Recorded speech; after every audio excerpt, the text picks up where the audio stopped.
기도하겠습니다. 성부와 성자와 성령의 이름으로. 말씀은 빈말이 아니라 너희 생명이다 라고 말씀하신 주님, 당신의 말씀을 믿습니다. 당신의 말씀이 저희를 살리는 줄 믿습니다.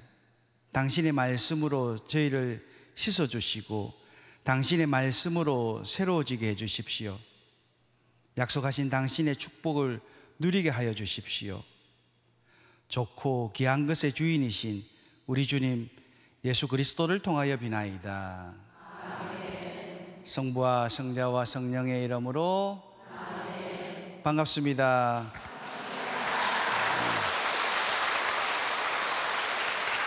이제 너무나 자연스럽게 잘하시네. 좋습니다. 예. 예. 여러분, 멍 때리다는 말을 들어보셨지요? 예. 오늘도 멍 때리지는 마시고 이렇게 방송 잘 들으시면 좋겠는데, 자신의 진실을 감춘 채 남에게 보이기 위해서 갖은 거치장을 하면서 살아가고 있는 현대인의 고달픔을 고발하는 의미에서 아무 생각도 하지 않고 멍하게 시간을 보내는 대회가 열렸다는 뉴스를 보면서 참 별난 세상이다 싶었습니다.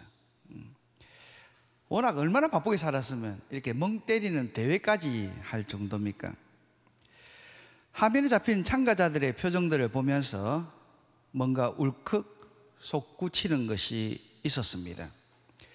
저렇게 입을 반쯤 하고 벌린 채로 누가 뭘 할지 따위엔 전혀 신경을 쓰지 않고 그렇게 지낸 적이 언제였던가 싶었습니다.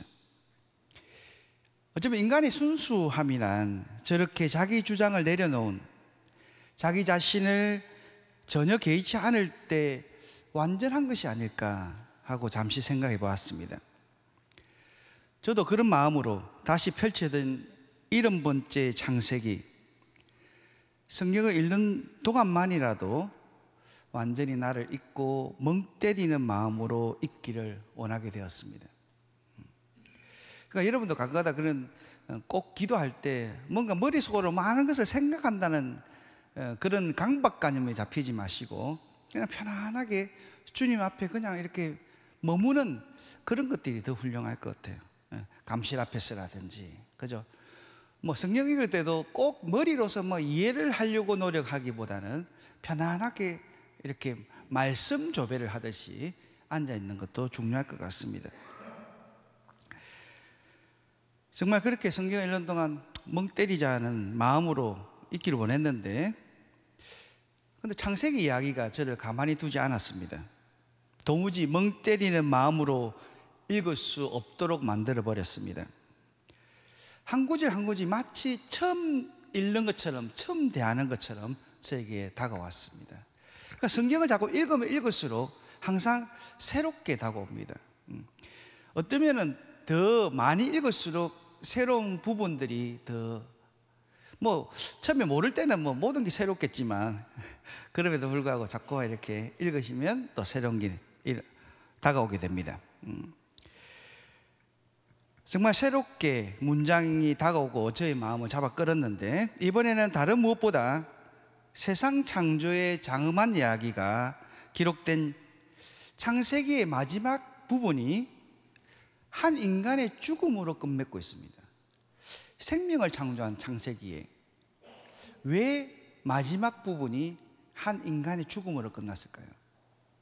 하나님께서 사실 모든 의도를 가지고 이렇게 성경을 쓰시지 결국 아무 의미 없이 쓰지는 않지 않습니까?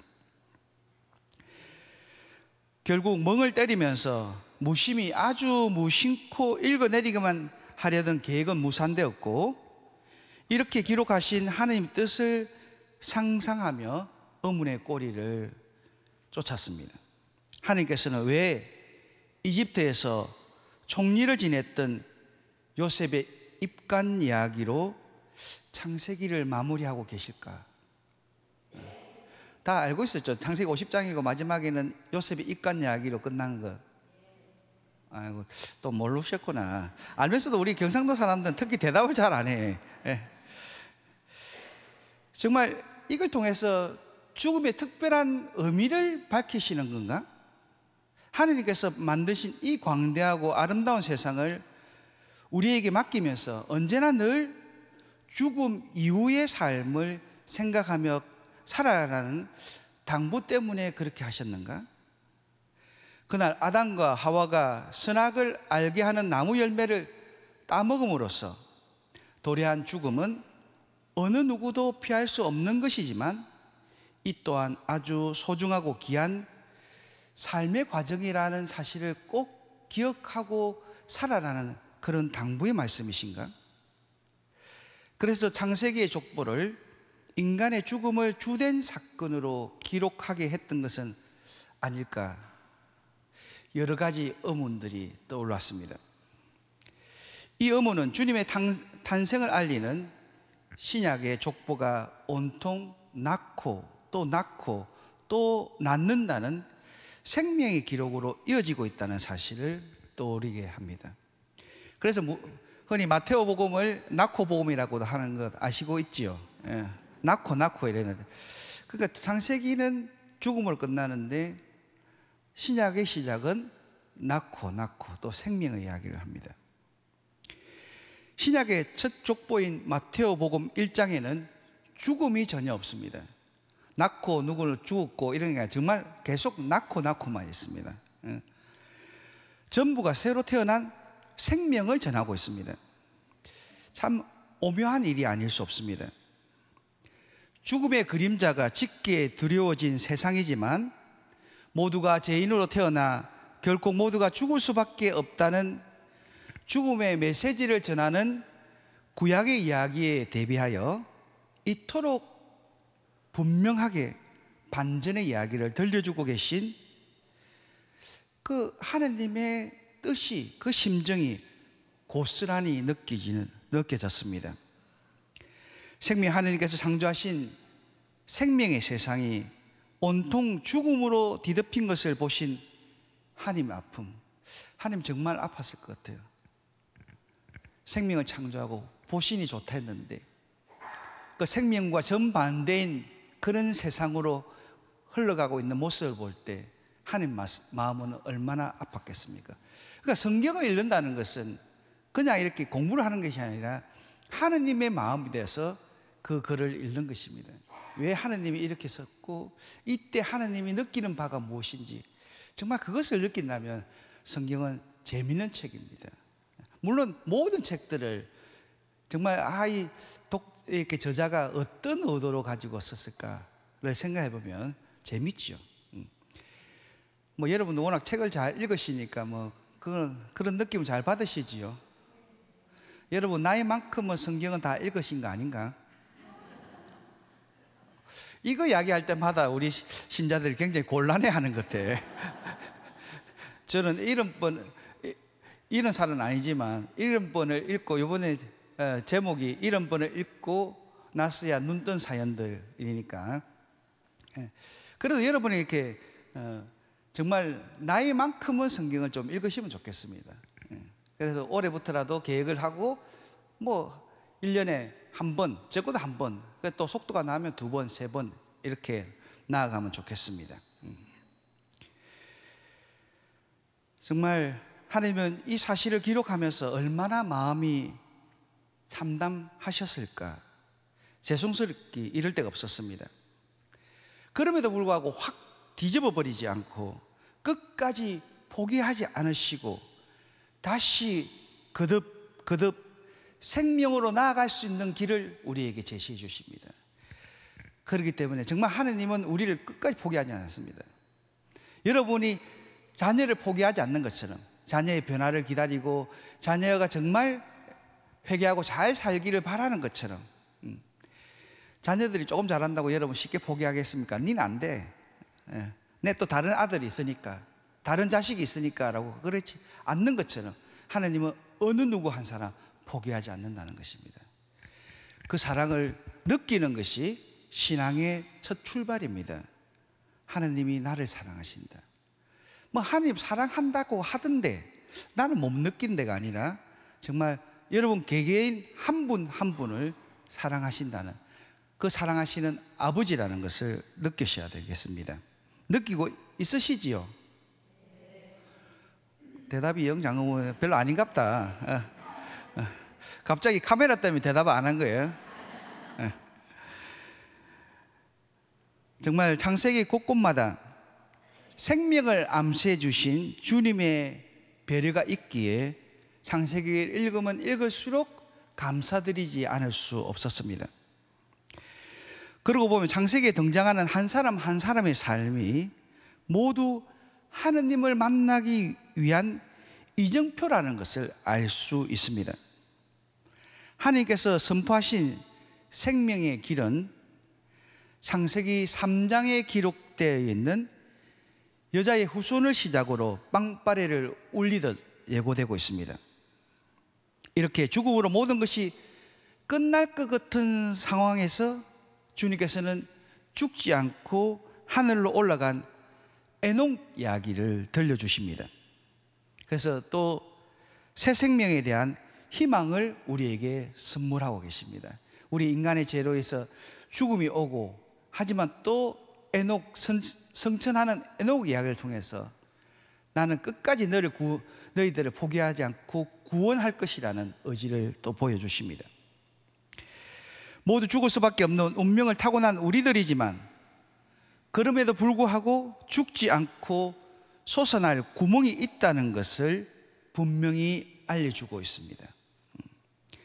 이 시간 저는 우리 모두에게 그 주님의 더없이 크신 자비가 임하기를 기도합니다. 성경을 얼핏 스쳐 읽는 것만으로는 지나칠 수밖에 없고, 성경 구절을 공부하는 것만으로는 결코 들을 수 없는 하느님의 음성이 저와 여러분, 오늘 또 이 방송을 듣는 모든 분들에게 들려지기를 기원하면서 이 강의를 준비했습니다. 다만 당신의 사랑에 의탁하여 세상의 눈치를 보지 않고 당당하게 인간 본연의 순수를 살아가고자 애쓰는 모든 그리스도인들과 당신 자녀들에게 일러주신 밝고 기쁜 생명의 길을 우리는 총리 요셉의 삶을 통해서 배우면 좋겠습니다. 오늘 그래서 저는 총리 요셉의 삶에 대해서 이야기할 것입니다. 창세기는 하느님의 오묘하심을 온전히 우리에게 알려주는 데 주력하고 있습니다. 그 중에도 아브라함에게 후손을 주시되 왜 하필이면 아주 늙음막하게 노인이 된 후에야 이삭을 주신 점도 참 묘하지 않습니까? 이왕이면 빨리 주지. 그것도 정말 하늘의 별처럼 바다의 모래알처럼 주겠다고 했는데 아브라함은 사실 자기 생애에서 보지 못했습니다. 이삭 하나 딸랑이잖아요. 뭐 이스마엘도 있었지만, 그렇지만 아브라함은 그 먼 미래에 있을 그것을 다 믿었다는 것입니다. 그런데 우리는 어떻습니까? 많은 경우 내 눈앞에 보이는 것만을 믿으려고 합니다. 사실 내 눈앞에 보이는 것이 얼마나 우리를 많이 속이고 우리를 거짓되게 함에도 불구하고 결국 끝내는 내가 볼 수 있는 것을 보여달라고 많은 이야기를 합니다. 아브라함에게 늙음막하게 이를 주면서도 주님만이 생명의 주관자이심을 알려주고 계십니다. 이야말로 목전에 죽음이 다다른다 할지라도 희망을 잃지 말라는 당부가 아니겠습니까? 아무리 인간의 육신으로 어떻게 할지 못하는 그런 상황이라도 하느님께서는 생명을 선물해 줄 수 있다는 것을 아브라함을 통해서도 알려주십니다. 이렇듯 하나님께서는 감히 어느 누구도 생각하지 못했던, 생각할 수도 없는 일을 너끈히 성취시키는 분이심을 기억하면 좋겠습니다. 정말 그런 하나님을 믿으십니까? 아니면 겨우 우리 수준을 생각하는 어떤 능력에 우리보다 조금 능력이 좋은 그런 하나님으로 생각하십니까? 정말 하나님께서는 우리가 상상하지도 못하는 그런 능력을 가지신 분 아닙니까? 사실 우리 없이도 또 전 새 인류를 만들 수 있는 분이 하나님이십니다. 그럼에도 불구하고 우리를 포기하지 않고 우리가 변화되고 당신 마음에 드는 자녀가 되기를 간절히 바라신다는 것입니다. 그리고 우리는 그에 응답해야 되는 우리들입니다. 정말 그렇게 막강한 하느님 아버지가 곁에 있으니 아무 걱정도 말고 오직 희망으로 살아라는 이야기인데, 여러분 걱정 없고 희망 가득하시죠? 그런데 성당문만 나가면 걱정이 참 많은 것 같은데, 그걸 기도하고 이럴 때는, 미사할 때는 괜찮은데 딱 일상 삶에만 부딪히면 온통 내 머릿속에 걱정투성일 것 같은데, 안 그런가? 토연성당 신자는 안 그런, 얼굴 보니까 안 그런 건네. 정말 물론 그렇다고 아무 생각 없이 살라는 건 아니겠죠. 하지만 정말 무엇이 더 중요하고 우리가 무엇을 추구하고 살아야 되는지는 분명하지 않습니까? 전지전능하신 하나님께서는 당신의 자녀들이 깝깝한 마음에 갇혀서 질에 지치는 일이 없도록 함부로 죽어가도록 내버려 두지 않을 테니 염려도 걱정도 하지 말라는 그 당부하십니다. 그래서 두려워하지 말라를 성경에는 365번 나옵니다. 그러니까 매일 한 번씩 우리에게 두려워하지 마라, 내가 있지 않니. 정말 우리는 어릴 때 아버지만 있어도 든든하지 않습니까?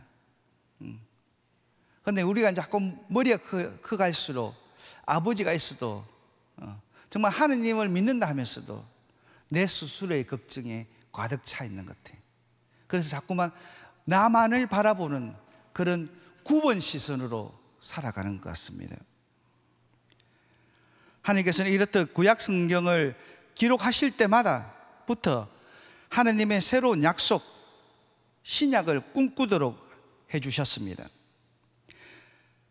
그러기에 우리는 성경을 읽을 때 더욱 창세기를 묵상하고 읽고 나갈 때 죄 때문에 생긴 죽음과 그 죽음으로 말미암은 죄의 결과를 잘 이해할 필요가 있습니다. 죽음은 결코 하느님의 두려운 심판이 아닌 복된 선물이라는 진리를 만날 수 있어야 하는 것입니다. 그런 측면에서 교회에서는 계속 죽음을 가르칩니다. 죽어야 부활한다는 거. 그래서 주일학교 아이들한테도 한번 주일학교 선생님이 어떻게 하면 천당 가니? 그러니까 딱 하나 손 들더만 죽어야 합니다. 이렇게.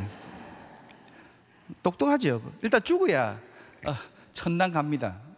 우리는 죽기를 거부하면 안 되고, 죽기를 거부한다고 안 죽을 사람이 있습니까?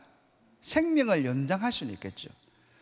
지금은 정말 이제 120살까지 사는데 중요한 것은 건강하게 사는 게 아니라 죽지 못하게 만듭니다, 의학은. 그렇다면 그런 면에서 우리의 죽음을 두려워하고 거부할 것이 아니라 어떤 죽음을 맞이해야 될 것인지, 정말 잘 살았다가 행복한 죽음을 맞이할 수 있는 그것을 하기 위해서는 지금 이 순간이 중요합니다. 창세기는 아주 가슴 아픈 이야기들이 많이 들어 있습니다. 좋은 이야기만 아니라 정말 가슴 아프고 좀 이거 어쩌면 성경에서 좀 뺐으면 좋겠다 하는 그런 이야기들도 있습니다. 그 중에서도 오늘 나누고자 하는 한 사람의 이야기는 한편의 드라마처럼 여겨집니다. 형제들에게 미움을 받아서 결국 형제들의 손에 죽임을 당할 뻔했던 한 소년의 이야기입니다. 형제들의 미움이 얼마나 극에 달했으면, 얼마나 미움이 깊었는지 형제들은 그 소년하고 같이 이야기하고 노닥거리는 것조차도 하지 않고 말 한마디도 건네지 않습니다. 사실 이것이 어디서 나오는 것 같습니까? 아버지의 편애 때문이잖아요. 아버지가 너무 요셉하고 베냐민만 좋아하니까 다른 형제들이, 그러니까 여러분도 정말 중요한 것은 편애하시면 안 됩니다. 여러분 뭐 요즘 하나 둘이 작으니까 편애할 것도 없겠지만 많으면 편애할 수도 있는데, 그죠? 뭐 다 자녀라고 똑같지는 않지 않습니까? 그런데 훌륭한 부모님은 제가 생각할 때 자식들이 다 속는 부모가 훌륭한 것 같아요. 그 나중에 모였을 때 우리 엄마는 나를 제일 사랑해서 이렇게 다 속는다면 그 어머니는 훌륭하게 자식을 교육시킨 것 같습니다. 그러지 않고 우리 엄마는 나는 안 사랑하고 언니만 사랑하고 오빠만 사랑했고, 근데 부모 입장에서는 억울하지 않습니까? 다 사랑했다고 하는데. 그러니까 사랑은 받는 사람이, 느끼는 사람이 느껴야 되는 거예요. 내가 주는 사람이 내가 사랑했다가 아니라 그 받는 사람이 아, 내가 사랑받았구나, 그것을 느껴야 되지 않겠습니까? 지금 뭐 여러분 표정 보니까 저를 짜다라 사랑하지는 않는 것 같아. 예. 가족이면서도 한 지붕 아래서 살아가는 피부치이면서도, 아니 그렇게 떨어질 수 없는 인연이라서 어쩌면 더 미움의 골은 더 깊어가는 일도 요즘 우리 삶에서는 흔히 겪는 상황들인 것 같습니다. 사실 원수 같고 꼴도 보기 싫고 말하는 것도 웃는 모습도 마주하고 싶지 않는 관계는 가까운 사람의 관계 안에서 생기기 마련입니다. 앞에 말씀드린 것처럼 피를 나눈 형제들에게 왕따를 당하고 무시를 당하는 경우는 참으로 딱하고 가슴 아픈 일이 아닐 수 없습니다. 대충 누굴 이야기하는지 감이 오시지요? 예. 감이 안 오는가? 감나무도 안 보입니까? 바로 야곱의 11번째 아들 요셉의 이야기입니다. 요셉의 이야기를 읽다 보면 그가 얼마나 놀라운 인물인지 확실히 느끼게 됩니다. 형들의 시기심 때문에 난데없이 이집트로 노예로 팔려갑니다. 정말 너무나 황당해. 자기는 형들을 찾아갔는데, 반갑게 형들한테 다가갔는데 그 형들은 도리어 나를 죽이려고 하고 구덩이에 빠뜨리지 않습니까? 정말 그런 일을 겪으면서 그가 자신이 처한 극한의 상황을 비관하거나 원망하거나 좌절하지 않았다는 점입니다. 그래서 그의 모습을 머릿속에 그려봅니다. 과연 얼만큼 이렇게 강하게 그 상황을 비관하지 않고 견딜 수 있는. 근데 사실 그때 요셉이가 굉장히 어린 나이입니다. 바로 앞에 보면 채색 옷을 입는, 그러니까 우리 한복 치면 이렇게 색동이를 입고 다니는 그 얼룩덜룩한 옷을 입고, 물론 지금 제 뭐 옷도 얼룩덜룩 좀 한 것 같은데 그런 아주 어린 아이였다는 것입니다. 그럴 때 얼마나 겁이 났을고 얼마나 무섭고 두려웠겠습니까?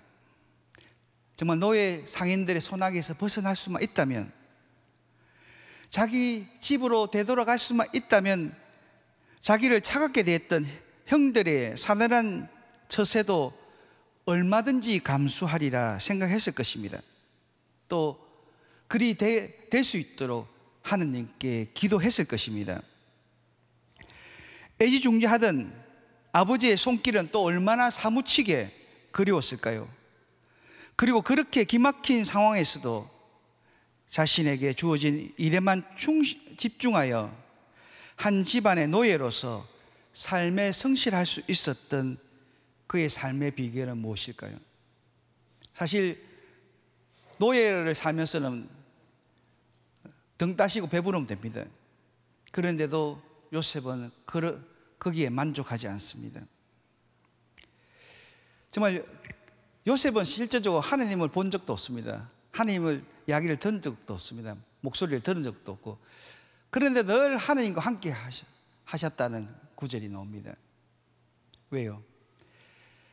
정말 형들은 다 이렇게 일을 하고 나는데 딱 요셉은 할아버지 이삭 무릎팍에 딱 앉을 나이였어요. 이미 이삭은 눈이 멀은 상태에서 그 손자가 얼마나 귀엽겠습니까? 그래서 늘 자신의 이야기들을 해주는 거예요. 할아버지 아브라함이 오늘날 번제물을 바친다는데 아무것도 없고 내하고 장작만 들고 가는데 알고 보니까 내가 번제물이었던 거야. 그때 정말 겁이 났지만 아브라함 할아버지의 눈을 받고 정말 하나님 뜻이 있을 거라는 믿었고, 그럴 때 다른 기적이 일어났단다. 그런 이야기들을 쭉 이렇게 하면서 할아버지의 무릎팍 교육에서 신앙의 교육이 되었을 겁니다. 그것을 증거하는 증거가 나중에 아브라함 시대 때 이미 하나님께서는 너희들이 이집트 땅으로 갔다가 400년 후에 다시 이집트를 탈출할 것이라는 이야기가 있습니다. 그래서 유일하게 요셉만 유언으로 그 유언을 합니다. 너희들이 400년 후에 이집트 땅을 벗어날 때 내 유고를 들고 나가라. 이미 어릴 때부터 성경의 말씀, 그러니까 신앙의 선조에 대한 그런 것을 철저하게 교육받았던 요셉이었습니다. 정말 그분들처럼, 신앙의 선조들처럼 하나님을 향한 깊은 신뢰를 잃지 않았기에 가능했습니다. 이방인의 땅에서 노예 신세로 전락해버린 신세였지만 꼭 자신의 처지를 뒤바꿔 주실 분이 계시다는 것을 굳게 믿었습니다. 그런 확신을 절대 놓치지 않았던 요셉이었습니다. 그러다 보니 어린 나이에 요셉이었지만 하나님께서 좋은 것을 받았다면 나쁜 것도 받아들여야 한다는 욥의 이야기를 깨달았던 지혜의 소유자라 생각됩니다. 하나님 뜻을 위해서 악역을 맡아버린 형들에게 요셉은 오히려 연민을 느끼지 않았을까요? 주님을 언돈 몇 푼에 팔아넘겼던 유다처럼 비료하게 타락해버린 그들의 영혼을 위해서 깊게 기도하지 않았을까요? 노예살이 하면서도 형들을, 아버지를 그리워하고 또 동생 베냐민을 그리워하면서 형들을 위해서는 끊임없이 용서의 기도를 했을 것입니다. 그러지 않고 그가 형들에게 당한 횡포에 이를 갈면서 복수를 꿈꾸고 지냈더라면, 형들의 폭행을 저주하며 미움과 원망을 샀고 지냈더라면, 요셉은 자신의 권력 앞에 떨면서 죄를 고백하는 형들에게 내가 하나님 자리에도 있단 말입니까? 라고 말할 수 없었을 것입니다. 그리고 형님들은 나에게 악을 꾸몄지만 하나님께서는 그것을 선으로 바꾸셨습니다 라면서 오히려 형들을 위로하며 품어줄 수는 도저히 없었을 것입니다. 참 대단하지 않습니까? 우리가 정말 우리에게 아픔을 준 사람에게 대갚지는 않더라도 이렇게 하나님 뜻을 생각하면서 용서한다면, 사실 우리는 하나님이 우리에게 그런 요셉의 마음을 보고 싶은 거예요. 여러분 충분히 그렇게 용서하시고 품어주시는 그런 삶 사시지요? 여보세요? 대답이 없어. 정말 없다 하더라도, 지금 못하고 있다라도 일단 대답이라도 크게 하면서 이제 그런 용기라도 주십시오. 이렇게 하면 좋겠어요. 우리 자식들한테 뭐 이야기할 때 그렇게 할 거가 할 때 할 수 있지 않아도 이러면 어떤 마음이 듭니까? 얘가 솔직하네 이런 마음입니까? 막 대답이나 속 시원하게 해라 이러지 않습니까? 그죠? 정말 어쩌면 하나님은 그런 마음일 것 같아요. 우리가 좀 돌았으면 또 못하고 넘어지고 자빠지고 하더라도 그때마다 하나님 잘해볼게요, 용서해 주세요 하는 그런 순진함과 단순함이 좀 필요할 것 같은데, 그 자꾸 나이가 들면 이 순진함과 단순함을 잃어버리는 것 같아. 너무 체면을 차리고 뻔히 뭐 그래 대답해봐야 내 안 할 건데, 뭐 성사 보면 많어 내 금방 또 죄질 건데, 이런 생각들이 자꾸만 우리를 앞으로 나아가는데 걸림돌이 되는 것 같아요. 그죠? 좀 그런 면에서 좀 단순하면 좋겠어요. 우리 신앙생활 한다는 것이 너무 복잡하게 뭔가를 해야 되는 것처럼 생각하지 말고, 정말 하나님 앞에서 제가 누누이 강조한다. 우리는 하나님 앞에서 알라 아닙니까? 그죠? 알라 아닌갑지? 이런 하나님 앞에 가서 뭐 내가 나이가 좀 많았어요 이렇게 하겠습니까? 하나님 앞에서는 누구도 내가 나이가 많아서 못했어요 이런 이야기 할 수 없습니다. 아무튼 정말 우리 하나님 앞에 선 존재 아닙니까? 지극히 사랑하는 우리 아버지 앞에 선. 정말 요셉이 그렇게 살지 않았다면 우리에게 감동을 주는 요셉 이야기는 없었을 것이고 창세기는 요셉 이야기는 빠졌을 겁니다. 요셉은 우리에게 믿음이란 어떤 상황일지라도 묵묵히 받아들이는 것이며 굳이 믿음만이 삶의 승리를 선물한다는 진리를 일깨워주고 있습니다. 굳은 믿음만이 삶을 승리로 이끌 것입니다. 요셉은 오직 믿음만으로 제육 앞에서 단호할 수 있었으며 노예의 처지였기에 억울해도 할 말을 못하는 처지를 비관하지 않을 수 있었습니다. 어느 누구에게도 원망이나 미움을 갖지 않는 평정심을 유지할 수 있었던 것은 믿음 때문이었습니다.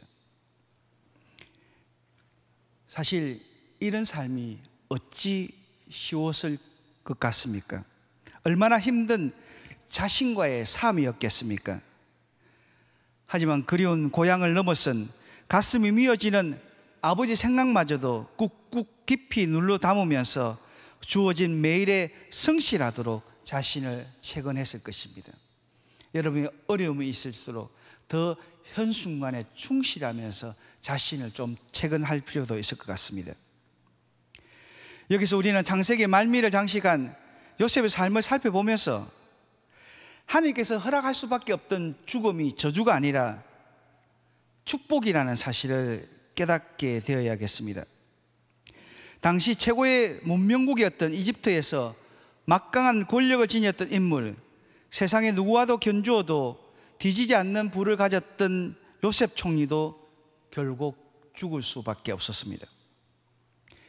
창세기 41장과 40절, 44절에 보면 세상에서 누렸던 요셉의 부귀영화가 얼마나 어마어마했는지 상상할 수 있게 하지만 이런 것 무슨 소용이 있습니까?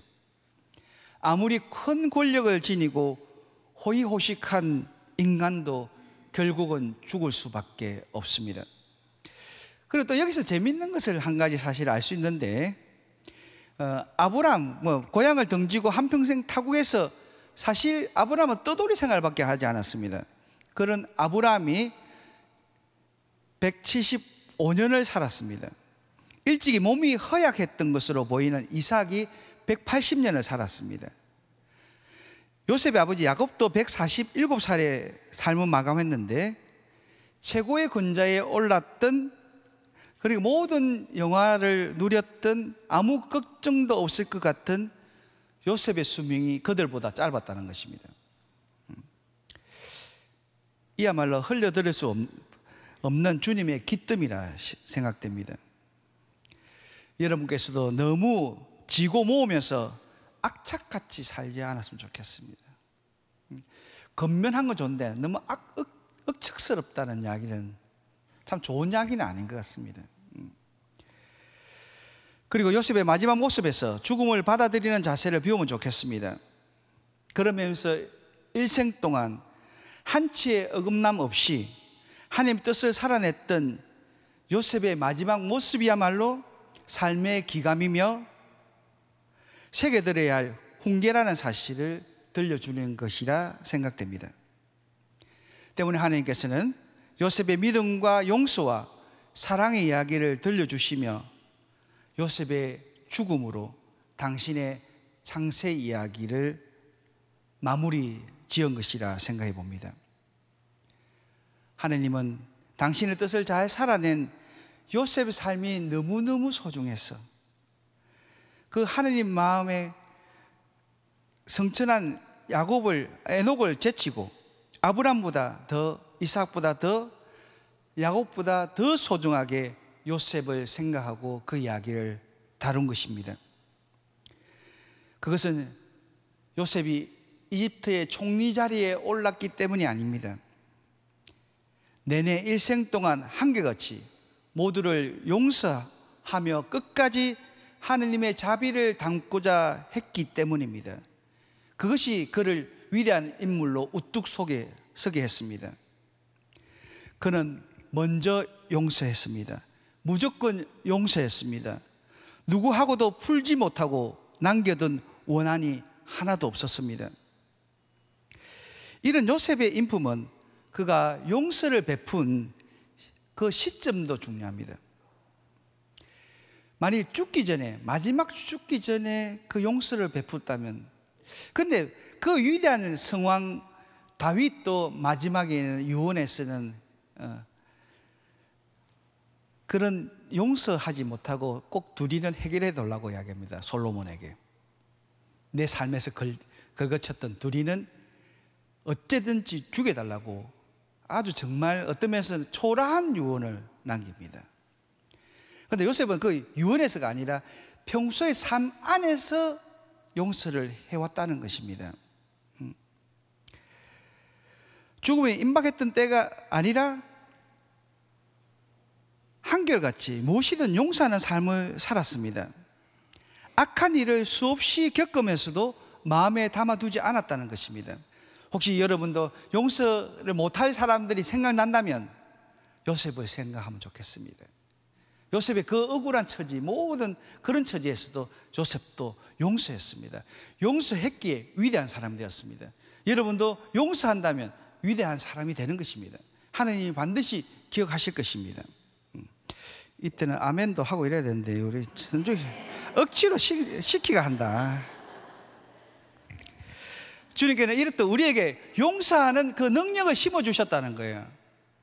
우리에게는 그 용서의 능력이 있습니다. 그 능력을 사용해야 되는데 능력을 사용하지 못하도록 막는 것이 또 사탄이라는 거예요.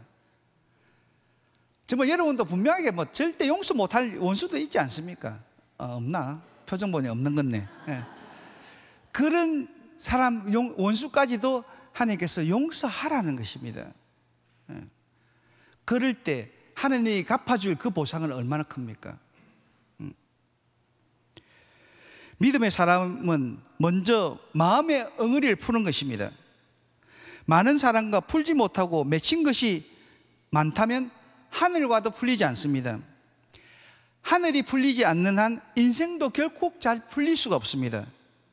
이 세상을 천국처럼 사는 비결은 이 땅에서 늘 풀고 사는 것입니다. 간단한데 참 어렵지요. 하지만 여러분 행복을 위해서도 용서해야 되는 것입니다. 삶의 시간들은 선을 행할 수 있는 절호의 기회입니다. 가능한 힘을 다하여 선한 일을 해야 합니다. 악을 행하고 갈등하고 다툴 시간이 없습니다. 하나님 앞에 선한 흔적을 우리는 남겨야 하는 것입니다. 요셉은 끝까지 선을 베풀기를 주저하지 않았습니다. 용서를 넘어 악에 대해서 선으로 갚을 줄 알았습니다. 주님께서 우리의 선한 삶을 꼭 기억해 주시는 분입니다. 그걸 믿으셔야 됩니다. 우리는 우리의 선한 행위를 기억해 주시고 칭찬해 주실 분이 계시다는 것입니다. 그리스도인에게는 죽음 후에 천국이 약속되어 있습니다. 그런데 주님께서는 그 나라에는 우리의 행위가 기록으로 남아있음을 암시하는 말씀이 참으로 분명하고 많이 담겨 있습니다. 그러기에 우리는 주님 앞에서 아름다운 삶의 흔적을 남겨야 할 것입니다. 때문에 요셉은 죽음 앞에서도 희망을 안았습니다. 요셉은 희망을 안고 세상을 떠났습니다.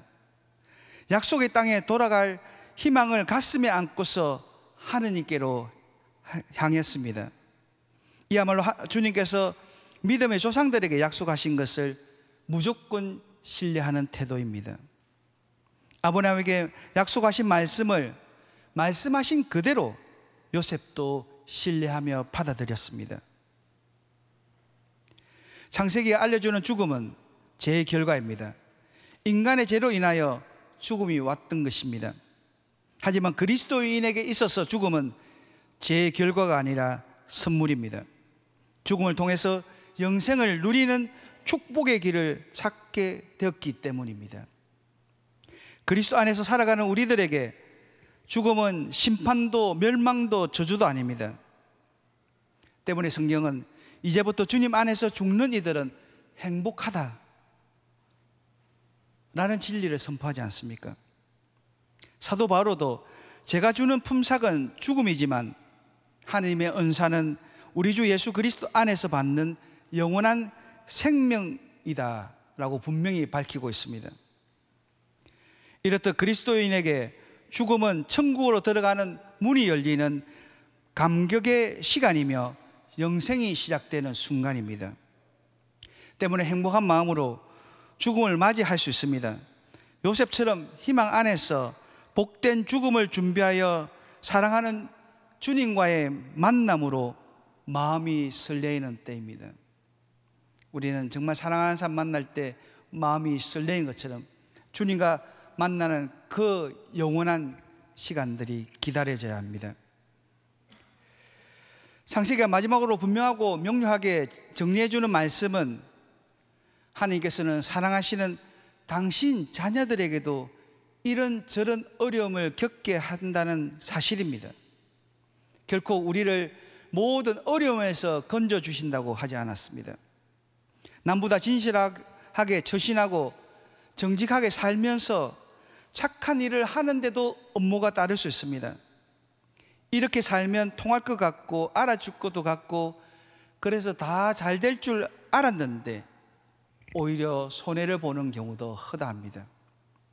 특히 여러분이 신자가 되면서 더 손해보고 일이 꼬이는 경우도 더 많아졌지요. 아닌가? 토연 신자들은 다 모든 게 잘 풀리는 것 같네. 하지만 하나님께서는 모든 이런 상황까지도 다 기억하시고 함께 해주십니다. 그리고 반전을 꾀하십니다. 요셉처럼 좋은 관계를 유지하고 함께 해야 하는 사람들에게조차 해침을 당하는 그런 시도가 일어날 수 있습니다. 그럴 때도 이상하게 생각하지 마십시오. 인류 최초의 살인도 형제 사이에서 일어났습니다. 교회도 갈등합니다. 그리스도인 사이에도 갈등은 비일비재합니다. 함께 모여서 그리스도의 몸을 이루고 있는 우리들이 하느님을 하늘에 계신 아버지라고 부르며 지내는 공동체 형제들도 서로 갈등하며 번민하게 일수입니다. 그때 우리는 어떻게 해야 되겠습니까? 기껏 선의를 베풀어도 돌아오는 건 아무도 없었던 요셉처럼 속상하고 분통 터지는 일이 얼마든지 일어날 수 있다 할지라도 우리는 희망을 잃지 않아야 될 것입니다. 반드시 승리하리라는 것을 이야기해 주는 것이 창세기의 주제입니다. 우리 인생은 참으로 드라마틱합니다. 죽을 것 같지만 살아남습니다. 망할 것 같지만 또 이렇습니다. 왜요? 우리 뒤에 우리 삶의 역사를 연출하시는 주님이 계시기 때문입니다. 그래서 어려울수록 그분을 바라봅시다.